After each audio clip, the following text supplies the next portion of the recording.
moi à la fin de l'après-midi, de juste avoir une conversation ensemble sur tout ça. Le thème de la conférence, c'est « Le rêve de Dieu est plus grand ». Le nom de la conférence est « Destinée ».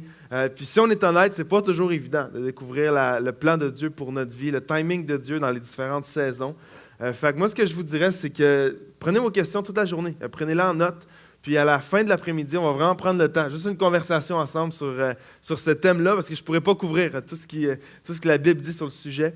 Puis si vous avez encore des questions, ça va me faire plaisir qu'on en parle cet après-midi. Ça va pour tout le monde? Il n'y a pas de questions niaiseuses, OK? Je veux juste vous dire, moi je le fais, même à Impact, ce que je fais des fois dans différentes séries de messages, je fais un vendredi soir, parce qu'on est environ 300 jeunes adultes, puis je fais des questions live, OK? Fait que les gens nous envoient par texto les questions. Il n'y a jamais de questions niaiseuses. Si tu te poses la question, dis-toi qu'il y a au moins 2-3 autres personnes qui se posent la même question que toi. Alors, posez-les, puis on va essayer d'avancer ensemble dans notre foi. Ça va?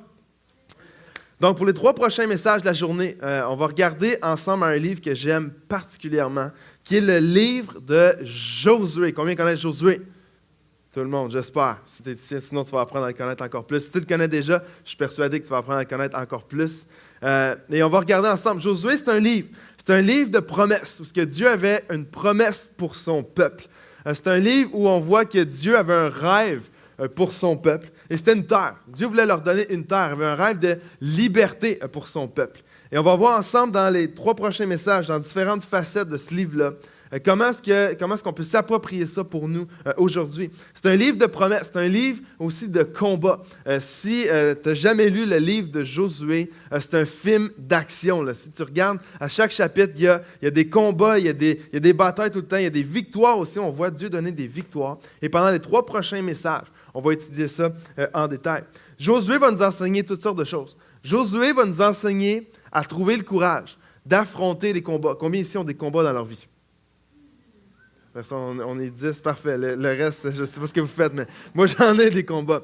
Josué va nous apprendre à trouver le courage face à toutes sortes de combats qu'on peut avoir. Trouver le courage sur les pressions de la vie aussi. Josué, ça n'a pas été en anglais, on dit « a walk in the park ». Ça n'a pas été comme ça. Il ne s'est pas promené, lui, jusqu'à la terre promise. Puis tout a bien été. Il y avait des petites fleurs partout. Tout était correct. Le chemin s'ouvrait. Non.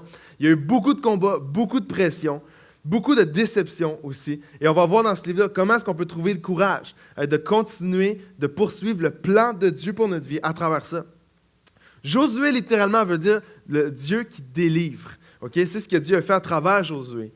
Josué, dans le timeline de la Bible, c'est celui qui était le successeur de Moïse. Ça a été le général que Dieu a choisi pour conduire son peuple dans la terre promise. Et ce matin, on va s'arrêter particulièrement au chapitre 2. Donc, si tu as une Bible, je t'invite à aller directement. On va passer tout notre premier message dans le Josué chapitre 2 ensemble. Donc, tu peux y aller. Sinon, les versets vont apparaître sur l'écran derrière moi.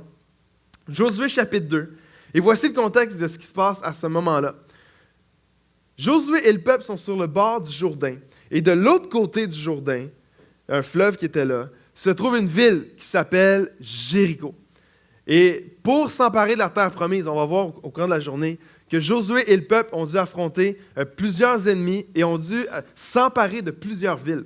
Et à ce moment-ci, dans Josué 2, ils sont d'un côté de la rivière et juste de l'autre côté de la rivière, c'est Jéricho. Et littéralement, c'est le premier test qu'ils vont devoir passer pour s'emparer de la terre promise. Et Jéricho, là, c'est une ville très, très fortifiée. Souvent, nous, on lit ça rapidement dans nos Bibles, mais quand on regarde en détail, c'est une ville qui n'était pas grande en superficie, mais c'était une ville qui était très, très fortifiée. Les murailles de cette ville-là étaient particulièrement très, très hautes. C'était très dur de s'emparer de Jéricho parce qu'il était plein de soldats et les murailles étaient tellement hautes que tu ne pouvais pas juste sauter par-dessus. Est-ce que vous me suivez? C'était difficile de s'emparer de Jéricho.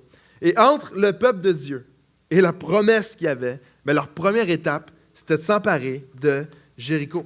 Il y a plusieurs commentateurs qui vont dire qu'il y avait 3 façons de s'emparer d'une ville à l'époque. Aujourd'hui, les méthodes militaires ont changé, mais à l'époque, les peuples qui étaient des peuples militaires avaient souvent 3 stratégies qui revenaient tout le temps. La première, c'était qu'on encerclait une ville. Ça veut dire que le peuple qui voulait conquérir une ville va juste encercler la ville puis essayer de l'attaquer d'un peu partout en même temps puis de réussir à rentrer. La deuxième stratégie qui était assez populaire à l'époque, c'était de se dire, on met tous nos œufs dans le même panier, puis on fonce dans le tas à la même place, puis on défait la muraille, puis on rentre par une place, puis on s'empare de tout le monde après ça dans la ville. La troisième stratégie qui était connue à l'époque, c'était d'attaquer de nuit. On voulait prendre par surprise les villes, souvent comme une ville comme Jéricho. Et plusieurs commentateurs disent que la façon la plus logique, ça aurait été de le faire de nuit, parce qu'elle était tellement fortifiée que tu ne pouvais pas arriver puis penser pouvoir traverser la muraille aussi facilement. Donc, l'effet surprise. Mais Dieu allait montrer à son peuple une nouvelle stratégie. Combien savent ce matin que parfois Dieu va utiliser des stratégies auxquelles on n'aurait pas pensé pour faire accomplir son œuvre? Combien savent ça? Combien savent que Dieu parfois va utiliser des gens qu'on n'aurait pas pensé pour accomplir son œuvre? Ma femme dirait, t'es la preuve vivante, chérie, que ça peut arriver, ça. Dieu utilise des méthodes improbables. Dieu va utiliser des fois des gens improbables pour accomplir son plan dans nos vies. Je veux te dire ce matin, si tu fais face à une situation que ça semble impossible, où tu as un Jéricho qui est là, où tu ne sais pas comment tu vas arriver, si tu fais face à une situation qui semble qu'il ne peut pas changer, laisse-moi te dire ce matin que Dieu a beaucoup plus de ressources que tu peux imaginer pour cette situation-là. Dieu a beaucoup plus de moyens, Dieu a beaucoup plus de capacités pour te faire traverser cette situation-là que tu penses. Alors Josué arrive. Il est face à cette ville-là, qui est un ennemi redoutable. C'est une grande, grande bataille qui l'attend. Et le titre de mon message ce matin, ça va être ce soir, c'est un défaut ministériel. Je prêche tout le temps le soir, moi. C'est rare, je prêche le matin. Le titre de mon message, c'est une victoire improbable. Une victoire improbable. Josué, chapitre 2, on va lire les versets 1 à 6 ensemble. Josué, fils de Nun, fit partir secrètement de Sittim 2 espions en leur disant: allez explorer le pays, et en particulier Jéricho. Les espions partirent et arrivèrent dans la maison d'une prostituée du nom de Rahab. Ils y couchèrent. On dit au roi de Jéricho: des Israélites sont arrivés ici cette nuit pour explorer le pays.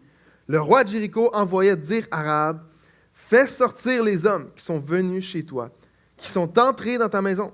En effet, c'est pour explorer tout le pays qu'ils sont venus. Le roi avait peur. Il s'est dit, qu'est-ce que les Israélites sont en train de faire? Qu'est-ce qu'ils viennent faire ici? Mets-les dehors. La femme prit les 2 hommes et les cacha. Elle n'aurait pas dit de partir, elle les a cachés. Puis elle dit, il est vrai que ces hommes sont arrivés chez moi, mais je ne sais pas d'où ils étaient. Et au moment où on allait fermer la porte, et à la tombée de la nuit, ils sont sortis. J'ignore où ils sont allés.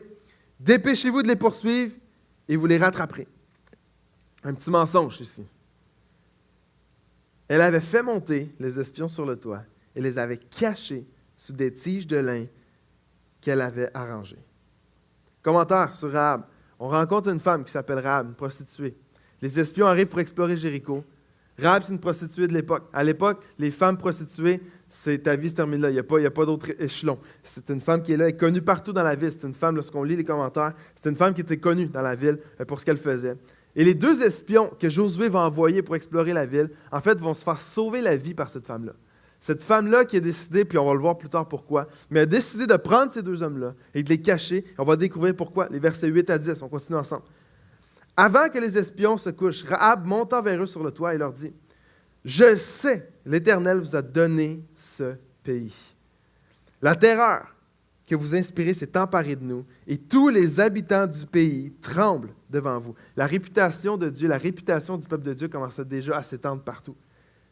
En effet, nous avons appris comment, à votre sortie d'Égypte, l'Éternel a asséché devant vous l'eau de la mer des roseaux, et comment vous avez traité les 2 rois des Amoréens de l'autre côté du Jourdain, Sihon et Og, et que vous avez vaincus. Rahab, qui n'était pas du tout une femme du peuple de Dieu, c'était un peuple ennemi. Le peuple de Jéricho, c'était un peuple ennemi. Mais elle avait entendu parler des exploits de Dieu. Elle avait entendu des promesses de Dieu sur son peuple. Elle connaissait déjà que la terre promise, Dieu allait emmener son peuple dedans. Elle connaissait les victoires, elle connaissait les exploits que Dieu avait donnés à son peuple. Et Rahab, on va terminer la lecture dans ce moment-ci, Rahab fait une déclaration surprenante. Josué 2, versets 11 à 14. En l'apprenant, nous avons perdu courage. C'est Rahab qui parle. Quand on a appris ça, quand on a appris tout ce que Dieu vous promettait, on a perdu courage et notre esprit est abattu devant vous. Car c'est l'Éternel, votre Dieu, qui est Dieu en haut dans le ciel et en bas sur la terre. Combien sont d'accord avec ça? Amen, 3 personnes, génial. On continue.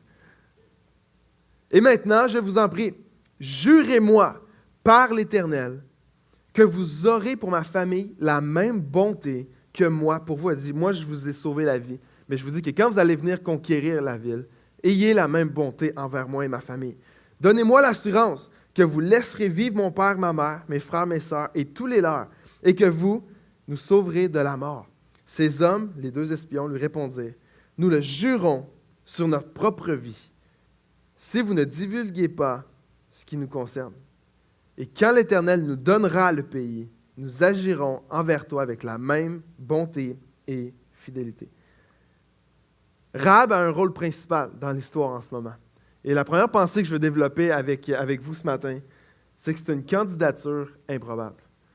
Pourquoi est-ce que Rahab a un rôle aussi important, une femme qui n'est pas du tout du peuple de Dieu, une femme qui est prostituée? Pourquoi est-ce que Dieu va utiliser une candidature comme ça? Pourquoi est-ce que Dieu va utiliser une femme comme ça? Rahab n'avait pas placé sa foi en Dieu au début. Et elle a risqué sa vie pour les deux espions. Imaginez, l'histoire aurait eu une tournure vraiment différente si on enlève Rahab de l'histoire.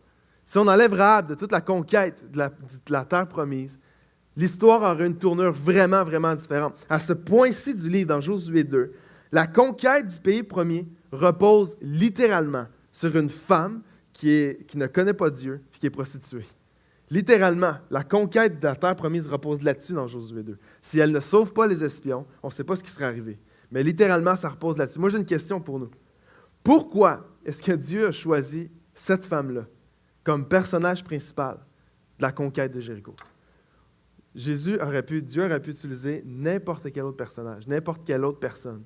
Pourquoi est-ce que Dieu utilise une femme qui était bien imparfaite, loin de lui, qui n'est pas du tout le modèle qu'on aurait du personnage principal? Pourquoi est-ce que Dieu va utiliser cette femme-là? Dieu avait à sa disposition des guerriers. Là, dans l'armée de son peuple avec Josué, il y avait des hommes de guerre là-dedans. Pourquoi est-ce que Dieu utilise cette femme-là? Dieu avait à sa disposition des soldats entraînés. Là. Pourquoi est-ce que Dieu a décidé de faire confiance à Rahab, qui était une prostituée? Si Josué avait engagé une firme de ressources humaines, comme aujourd'hui toutes les grandes entreprises vont faire pour les embauches qu'on a à faire. On se dit on veut recruter quelqu'un parce qu'on a un projet quelconque, on a une section de l'entreprise qu'on veut développer, on a besoin d'engager. Souvent, on va engager une firme de ressources humaines pour évaluer les candidatures. Si Josué avait engagé une firme de ressources humaines à l'époque pour évaluer la candidature de Rahab, pour se dire on a un gros projet, il faut aller à la conquête de la terre promise. Et puis on veut trouver la personne qui va être la candidate ou le candidat idéal pour nous aider à s'emparer de Jéricho, qui est la première étape. On amenait la candidature de Rahab.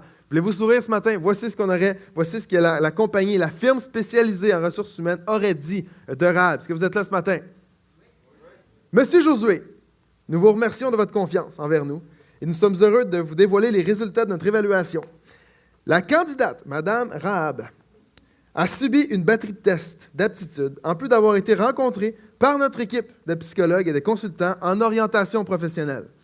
Selon les résultats des examens que Mme Rahab a subis et selon l'opinion de nos différents professionnels, nous en venons à la conclusion que la candidate ne possède pas l'éducation nécessaire, ni l'expérience et ni les qualités requises pour assumer le rôle que vous projetez lui donner. Nous croyons fermement que de confier la conquête d'une ville aussi importante que Jéricho à Mme Rahab serait une grave erreur de vision et de gestion de la part de votre organisation. Nous vous conseillons fortement de continuer vos recherches et de considérer d'autres candidats avant de prendre votre décision. J'aimerais dire à quelqu'un ce matin, Dieu ne choisit pas les gens comme les gens choisissent des gens. Dieu ne choisit pas ces personnes qu'il va utiliser comme nous, on penserait qu'il faudrait qu'ils les utilisent. Nous, on choisit les gens selon certains critères. Les entreprises vont choisir certaines personnes selon certains critères. Mais Dieu ne choisit pas les gens comme les gens choisissent les gens. Ce matin, je m'adresse. Ça se peut que je vais le dire 22 fois aujourd'hui. Faites comme si je dis le matin à chaque fois. Je m'adresse à ceux qui savent aujourd'hui là, que Dieu te fait une place dans son équipe, mais tu sais que tu ne mérites pas cette place-là. Dieu fait une place à Rahab dans le plan, mais elle ne mérite pas cette place-là. Je m'adresse à ceux ce matin que Dieu a eu un rapport de toutes les erreurs que tu as faites. Lorsqu'il a reçu le rapport de ta vie, il a eu le rapport de toutes les erreurs que tu as faites, toutes les imperfections que tu as encore, toutes les dysfonctions que tu as encore dans ta vie, tous les problèmes que tu as peut-être encore dans ta vie, mais il t'a pris dans son équipe quand même. C'est ce que Dieu fait avec Rahab. Et combien sont contents que Dieu n'a pas les mêmes standards que nous?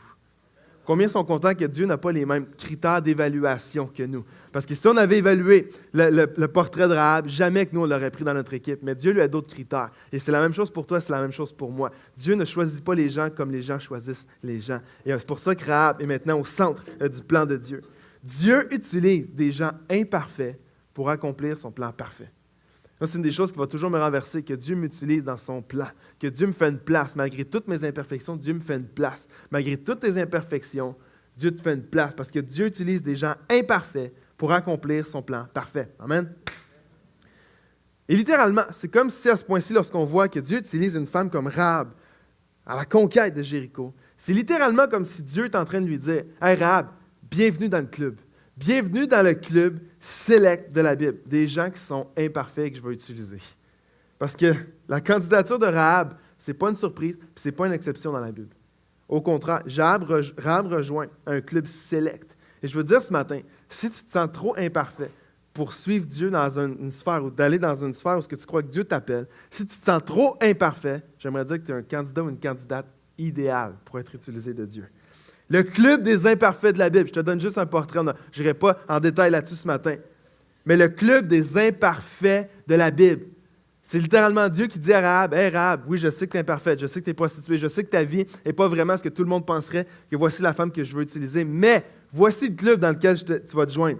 Noé, là, virait des brosses. Okay? Noé, il se saoulait. Okay? Si vous lisez la Bible, vous allez voir, c'est beaucoup plus intéressant que vous allez voir, que vous pensez. Noé se saoulait. Abraham, on l'a vu un peu hier soir, ceux qui étaient là.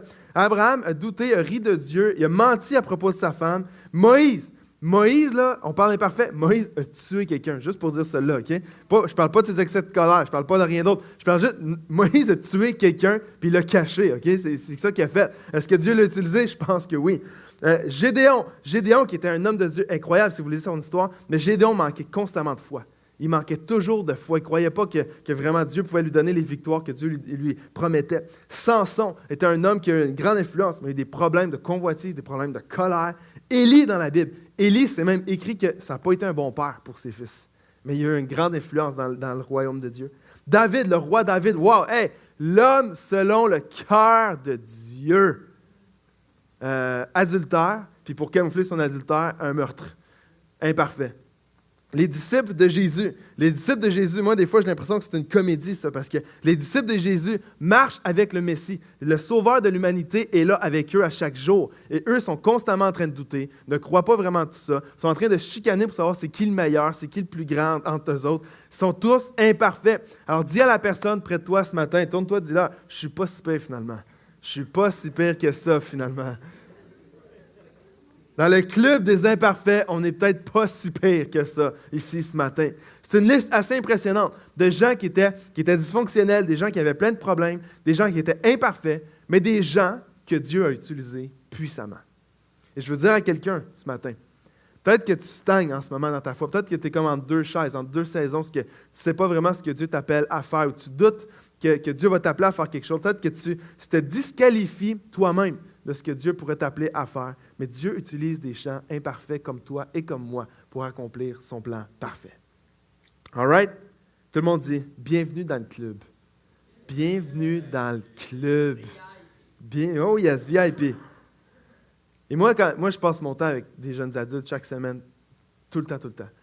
Une des choses pour moi, une des raisons pourquoi tellement de croyants vont stagner dans leur foi, ou vont juste faire du surplace spirituellement, ou vont juste pas avancer dans leur foi. Arriver dans une saison, ça peut faire des mois et des années qui n'ont pas fait pas de foi vraiment pour Dieu, ou qui n'ont pas avancé dans leur foi. C'est parce qu'on finit par croire que toutes nos imperfections nous disqualifient de tout ça. On croit, moi je rencontre des jeunes à chaque semaine qui ne croient pas que Dieu peut vraiment les utiliser à faire quelque chose, parce que lorsqu'ils regardent dans leur vie, ils disent comment est-ce que Dieu peut utiliser quelqu'un comme moi? Comment est-ce que malgré mes fautes, Dieu peut m'utiliser? Que les erreurs finissent par nous disqualifier de tout ça. Mais Rahab veut rappeler à quelqu'un ce matin que Dieu se plaît à utiliser des gens imparfaits. Dieu se spécialise là-dedans. Et je veux même vous dire, Dieu se glorifie à travers ça. Parce que des fois, on est tellement imparfait qu'on ne peut même pas dire « la gloire est à moi pour ce que je fais » parce que ça n'a tellement pas de sens que Dieu nous utilise, que c'est lui qui a la gloire là-dedans. Lorsque Dieu vient être le centre de la vie de quelqu'un, il a la capacité de donner une nouvelle direction à ta vie. Là, on l'a vu, Rahab, on va le voir à la fin du message, Rahab commence à déclarer que Dieu est souverain. Mais lorsque Dieu vient être le centre de la vie de quelqu'un, il a la capacité de te diriger, de te guider, de te donner une nouvelle identité, de t'équiper et de te rendre capable de le servir. Mais si tu le laisses venir au centre de ta vie, peu importe ton background, peu importe ton passé, peu importe tes erreurs, présentes, peut-être passées et peut-être futures, peu importe tout ça, quand Dieu vient être le centre de la vie de quelqu'un, Dieu va toujours utiliser cette personne-là. Alors ce matin, Dieu dit, Moi, je veux me servir de toi. Dieu dit à toi ce matin, moi, je veux me servir de toi. La question, c'est pas là. La question, c'est toi, est-ce que tu es prêt à me servir? Parce que moi, je le sais, je te connais, je vois tes imperfections, je vois tout ce qui est dysfonctionnel, je vois tous les problèmes, je vois toutes tes erreurs, mais je veux t'utiliser. La question, c'est est-ce que toi, tu es prêt à me servir? Est-ce que tu es prêt à me suivre? Des années plus tard dans la Bible, Paul va mettre des mots sur ce principe-là, que Dieu nous prend comme on est, bien imparfait. Mais il y a un rêve pour nous, il y a un plan pour nous. La Bible est claire là-dessus. Paul va mettre des mots là-dessus sur ce principe-là du royaume de Dieu. Dans 2 Corinthiens, chapitre 4, il va dire ceci. Nous portons ce trésor dans des vases de terre, afin que cette puissance extraordinaire soit attribuée à Dieu et non à nous. Les vases de terre sont fragiles. Les vases de terre, là, c'est imparfait. On dirait que ça va casser comme ça. Mais le vase de terre, sans offenser personne, ça représente nos vies. Ça nous représente nous. Les vases de terre, c'est quelque chose de bien imparfait. Mais ce que Paul est en train de dire ici, c'est que Dieu veut prendre nos imperfections, veut prendre notre vie qui est parfois tellement fragile, tellement imparfaite, qui a l'air tellement pas parfaite, brisée des fois, veut prendre notre vie qui est comme ça, mais veut mettre son trésor à l'intérieur. Il veut mettre sa présence à l'intérieur, son esprit à l'intérieur de nous, le message de l'Évangile. Pouvez-vous imaginer ça? Que le message de l'Évangile, Dieu a décidé de nous le confier à nous. Bien imparfait. Il nous a dit, vous allez être les ambassadeurs, vous allez être les porteurs de ce message-là. Oui, vous êtes imparfaits, vous êtes des vases d'argile, puis je le vois ça. Mais je vais mettre mon trésor à l'intérieur. Mais tellement souvent, nous, on voit le vase, là, puis on oublie ce qu'il y a dedans. Nous, on voit nos vies. Il n'y a personne d'autre que vous qui connaissez mieux votre vie que vous-même. Mais on regarde à nos vies, on regarde à quel point des fois le vase est imparfait. Mais on oublie ce qu'il y a dedans. On oublie ce que Dieu est venu placer dedans. On oublie que Dieu, si tu as placé ta foi en lui, Dieu lui-même vit en toi. Et le message, il t'a fait un porteur de ce message-là. Mais tellement souvent, on devient familier avec les imperfections, avec nos faiblesses, avec nos dysfonctions, qu'on oublie celui qui vit en nous. Est-ce que ça vous arrive, ça? Non? Moi, oui. Moi, ça m'arrive. Tellement souvent, on va devenir familier avec tout ce qui est pas parfait en nous, ce qui n'est pas encore rendu pur devant Dieu, tout ce qui n'est pas encore rendu, on n'est pas rendu encore au point où on a tout réglé nos problèmes. On est tellement familier avec ça qu'on finit par croire souvent que ces imperfections-là viennent nous définir. Si vous regardez dans la Bible, Rahab, plusieurs endroits de la Bible, vous allez retrouver Rahab. À chaque fois qu'on parle de Rahab, il y a le mot prostituée qui est rattaché à ça, comme une étiquette qui est collée sur sa vie. À chaque fois qu'on voit le nom de Rahab, c'est souvent la prostituée. Il y a l'étiquette qui est là tout le temps, tout le temps. Comme si ses erreurs venaient définir qui elle était. Et tellement souvent, moi je regarde ça. Je regarde à Rahab, je regarde à cette femme-là que Dieu utilisait puissamment. Et l'étiquette qui la suit tout le temps. Puis en 2018, c'est encore tellement comme ça. Moi, je rencontre des gens tout le temps qui se promènent avec l'étiquette de ce qu'ils ont fait, l'étiquette de leurs erreurs, l'étiquette de leurs insécurités, l'étiquette de leurs échecs des fois. Parce que j'ai fait des choses, j'ai fait des erreurs. Puis on dirait que si j'avais à mettre un nom à côté, c'est Mathieu qui a fait une erreur. C'est mon divorce, c'est ma séparation, c'est l'échec. J'ai fait un pas de foi puis ça n'a pas marché. C'est les études que je voulais faire puis ça n'a pas marché. Moi, je rencontre des jeunes à chaque semaine qui marchent comme Rahab dans la Bible, parce qu'à chaque fois qu'on voit le mot Rahab, on voit le mot prostituée qui est rattaché. Moi, je le vois encore aujourd'hui, parce que des gens se promènent avec les étiquettes. Et ces étiquettes-là viennent mettre littéralement des limites sur ce qu'on croit que Dieu peut venir faire avec nous. Comme si on se promène avec une étiquette dans le front de nos erreurs, nos imperfections, le passé qu'on a eu. Et parfois, ça va être des étiquettes que les autres vont mettre sur nous. Mais souvent, moi, ce que je constate, c'est que c'est des étiquettes que nous-mêmes, on va se mettre sur nous. Des étiquettes que nous-mêmes, on va croire sur ce qu'on peut faire, ce qu'on ne peut pas faire. Puis souvent, ces étiquettes-là, pour Rahab, elle, c'était l'étiquette de prostituée. Mais pour nous, ça peut être différentes dysfonctions.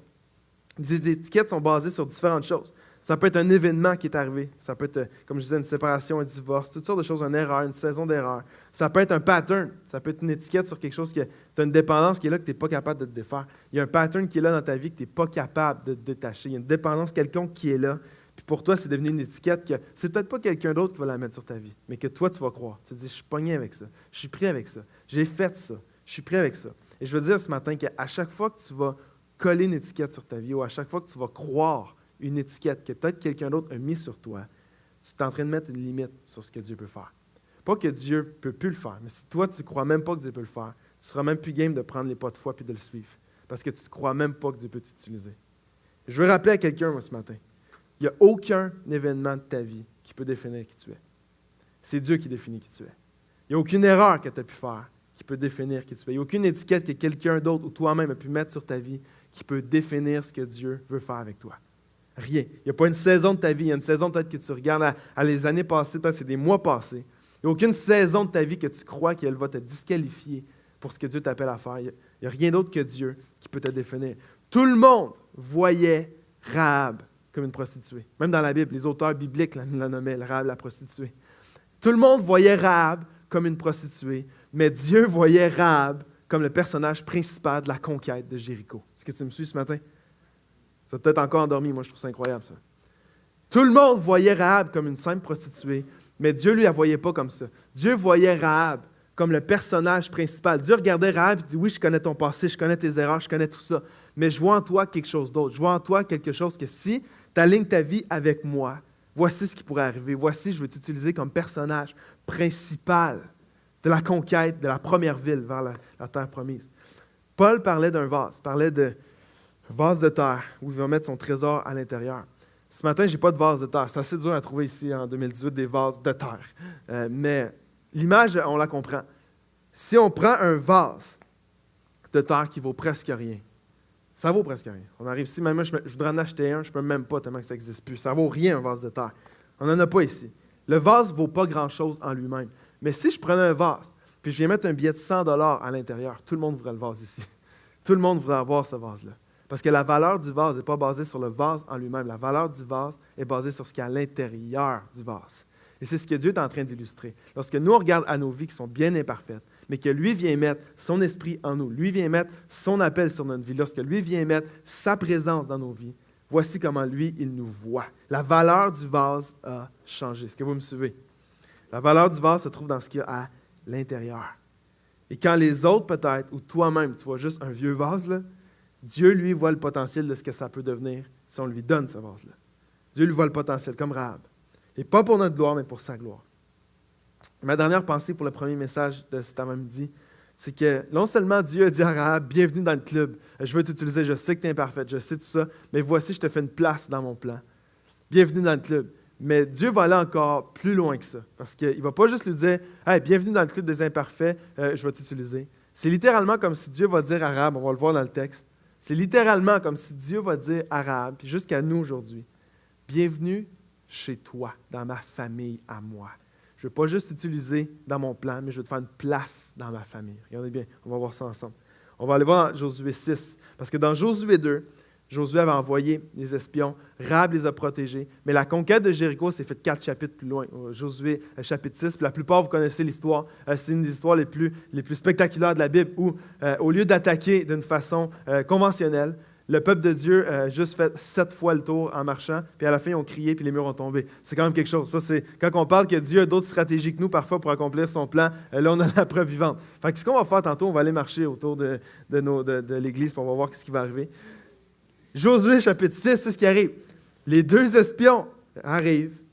Le peuple se met en marche, tourne autour de la ville. Écoute, à chaque fois, on fait 1 fois le tour, 2 fois le tour, jusqu'à 7 fois le tour. Puis à la fin, Dieu leur donne la victoire qui était une victoire improbable. On n'aurait jamais pensé, puis les gens de Jéricho n'auraient jamais pensé que ça aurait été comme ça. Mais regardez bien le rôle que Rahab va avoir là-dedans. Dans Josué, chapitre 6, le verset 22 à 25. Josué dit aux 2 hommes qu'il avait envoyés pour explorer le pays, les 2 espions que Rahab avait sauvés. Allez à la maison de Rahab, la prostituée, encore l'étiquette qui est là, et faites-la sortir de là avec les siens. Ils tiennent parole.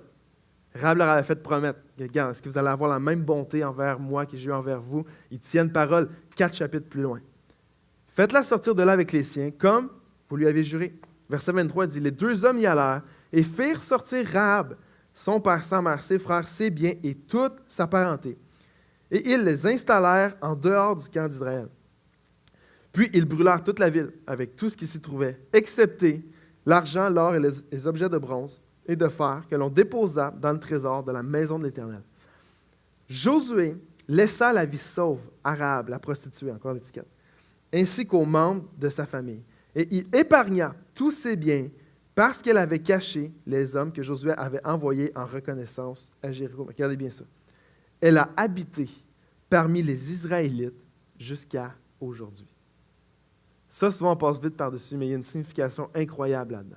C'est que non seulement Rahab a placé sa foi en Dieu, Rahab a joué un rôle important dans la conquête de Jéricho, mais à partir de maintenant, au chapitre 6, elle faisait partie du peuple de Dieu. Dieu ne l'a pas juste utilisé, puis merci Rahab, puis on te laisse la vie sauve, puis nous on s'en va, on continue. Non, Dieu a fait une place à Rahab dans son peuple. Rahab faisait maintenant partie de la famille de Dieu.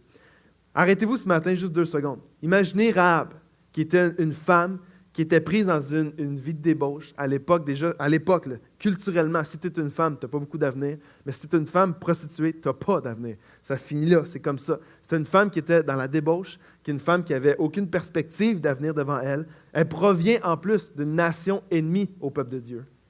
Et aussitôt qu'elle place sa foi en Dieu, parce qu'elle reconnaît que Dieu est Seigneur du ciel et de la terre, comme on l'a vu tantôt, elle obtient non seulement un rôle principal dans la conquête de Jéricho, elle est libérée de son mode de vie de prostituée, puis elle a maintenant une place dans la famille de Dieu. Pouvez-vous imaginer cette femme-là, comment sa vie a tourné comme ça?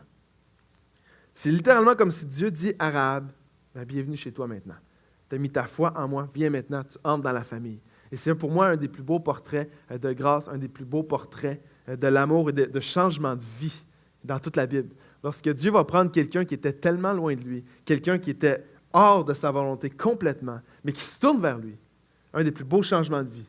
Et Dieu va dire maintenant, Rahab, non seulement je vais te sortir d'où ce que tu étais, je vais t'utiliser pour mon plan, puis je vais te faire une place dans mon peuple. C'est Dieu qui dit, oui, je vais me servir de toi, Rahab. Je vais t'utiliser pour mon plan, parce que j'utilise des gens imparfaits, puis c'est ce que je fais. Je suis Dieu, c'est ce que je fais. J'utilise des gens imparfaits, des vases de terre, puis je mets mon trésor dans ces gens-là. Oui, je vais t'utiliser, mais pas juste ça. Je ne vais pas m'arrêter là. Je vais te faire une place dans ma famille. Je vais te faire une place. Je vais t'adopter. Je vais t'aimer maintenant. Parce que Rahab s'est tournée vers Dieu, on la retrouve même dans Matthieu, chapitre 1. Imaginez, un autre step plus loin. Dans Matthieu, chapitre 1, tu as la généalogie de Jésus. Ce matin, je ne te ferai pas ça. Je sais qu'on est samedi matin. Je ne ferai pas la généalogie au complet avec tous les noms imprononçables qui sont là-dedans. Mais regarde bien, je vais juste te montrer. Dans Matthieu, chapitre 1, ça commence comme ça. Le premier verset du Nouveau Testament, voici la généalogie de Jésus-Christ. Et si tu sautes, tu arrives au verset 5. Il y a plein de noms là, entre, c'est juste des noms qui sont là. Salmon eut Boaz de qui?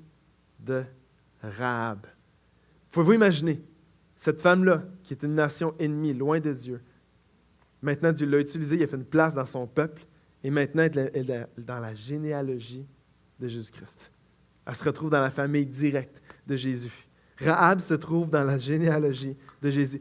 Pouvez-vous imaginer Rahab, la prostituée, avec le passé qu'elle avait? Non seulement Dieu l'utilise au milieu de son plan, mais maintenant dans la généalogie de Jésus.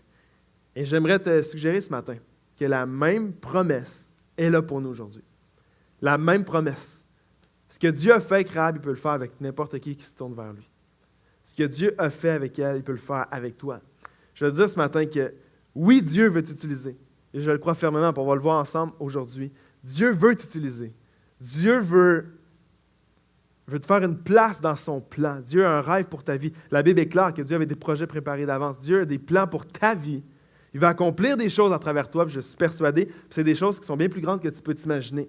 Mais par-dessus toute chose, puis je voulais vraiment partager ça, moi ce matin, c'est important, c'est que par-dessus tout ce que tu pourrais faire pour Dieu, Dieu, lui, par-dessus tout ça, veut te faire une place dans sa famille. Ça, c'est le plus important. Ça, c'est ce que Dieu veut. Par-dessus toute chose, lui veut te faire une place dans sa famille. Paul le disait de cette façon-là encore dans 2 Corinthiens. Littéralement, un aspect de Dieu que des fois on a de la misère, nous, à saisir. C'est que je serai un père pour vous, et vous serez des fils et des filles pour moi, dit le Seigneur Tout-Puissant. C'est littéralement comme si comme Rahab, on place notre foi en lui. C'est Dieu qui dit, si tu places ta foi en moi, tu reconnais tes manquements, tu reconnais tes péchés, tu reconnais que je suis Seigneur, tu peux être dans ma famille maintenant. Tu peux être mon enfant maintenant. Moi, j'ai 2 enfants. J'ai Emma qui va avoir 3 ans, Jacob qui a 3 mois. Puis, j'ai une perspective différente aujourd'hui de quand je vois Dieu parler du rôle de père qu'il va avoir avec nous. Depuis que j'ai mes enfants, ça m'aide à avoir une perspective différente. Je comprends plus c'est quoi qu'il veut dire, comme l'amour qu'un père peut avoir pour ses enfants. Quand tu n'as pas d'enfants, tu peux pas complètement comprendre ça. Là, aujourd'hui, j'en ai 2, puis j'ai une perspective complètement différente de ce que Dieu est en train de parler à ce moment-là. Mais moi, mes 2 enfants, là, Ils ont accès à tout. Ils vont avoir accès à tout, sauf leur iPad quand ils veulent, puis tout ça, là, pas ça. Puis la télé non plus. Mais ils ont accès à ma présence. Mes enfants ont accès à ma présence. Mes enfants ont droit à avoir ma protection sur leur vie, parce que je prends soin d'eux. Mes enfants, là, ils ont accès à ma provision. Ils n'ont pas besoin de travailler, là. Ils n'ont pas besoin d'inquiéter de l'argent pour manger. Ils ont accès à ce que je pourvois pour eux.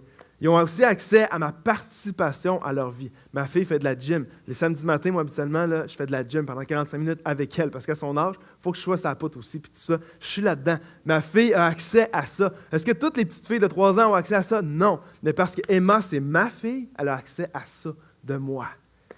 Mes enfants vont avoir les clés de la maison quand ils vont être assez grands pour les avoir. Pas les clés de mon char, par exemple. Ça n'arrivera pas quand on a les clés de mon char. Mais la maison, c'est correct. Les clés de la maison.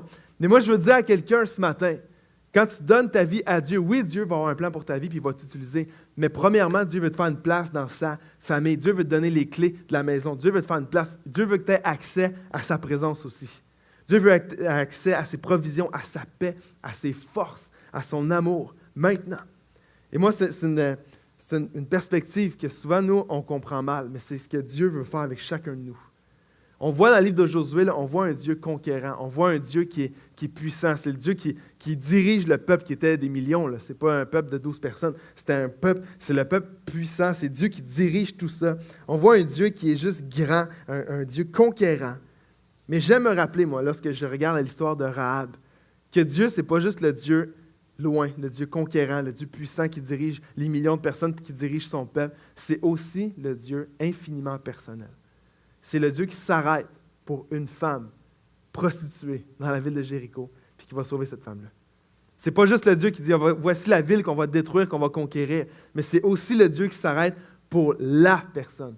C'est le Dieu qui, oui, aujourd'hui encore au Québec, Dieu a un plan, Dieu est souverain, son Église avance, mais c'est le Dieu qui s'arrête pour toi, pour toi, pour toi, pour moi. C'est le Dieu de Josué qui est le grand général, mais c'est aussi le Dieu de Rahab qui l'a prostituée. C'est le Dieu qui est tout-puissant, mais c'est aussi un Père qui aime et qui veut te faire une place dans sa famille. C'est le Dieu qui dirige l'armée, mais c'est le Dieu qui est prêt à s'arrêter pour n'importe quelle personne qui va crier à lui. Quelle perspective de Dieu incroyable. Et Dieu dit à quelqu'un ce matin, Dieu me le dit à moi en premier, je suis le Dieu de tes imperfections aussi. Je suis le Dieu de toi qui est même imparfait, que tu as fait des erreurs, que tu n'as plus d'espoir. Lorsqu'on regarde à Rahab, c'est Dieu qui nous dit ce matin, tu as fait tes erreurs, tu as eu tes saisons parce que tu étais loin. Tu penses que tu n'es pas qualifié, mais je suis ton Dieu quand même. Si tu cries à moi, je suis prêt à t'utiliser. All right, je vais prier pour vous puis pour nous, juste avant que je vais inviter David à venir nous rejoindre. Seigneur, merci parce que ta grâce est tellement plus grande que nous, on peut même comprendre, Seigneur. Puis dans ce lieu ce matin, moi-même, Seigneur, on a tellement facilement des étiquettes que peut-être d'autres personnes nous mettent ou que nous-mêmes, on va se mettre sur notre vie. Puis ce matin, j'ai juste à cœur de prier pour chaque personne dans ce lieu qui sont ici avec peut-être des étiquettes que d'autres personnes ont dit, des paroles qui ont été prononcées sur eux ou des choses qu'eux-mêmes vont croire, des mensonges qu'eux vont croire, sur des erreurs qu'ils ont pu faire, des saisons, Seigneur, où ils ont été loin de toi. Et c'est des étiquettes qui semblent toujours être collées. Comme Rahab, qui était partout dans la Bible, on voit Rahab, la prostituée. Et Seigneur, je veux juste te prier pour chaque personne ce matin qui arrive ici peut-être avec toutes sortes d'erreurs, d'imperfections, d'étiquettes. Je veux juste te prier, Seigneur, que ce matin, on veut juste les remettre.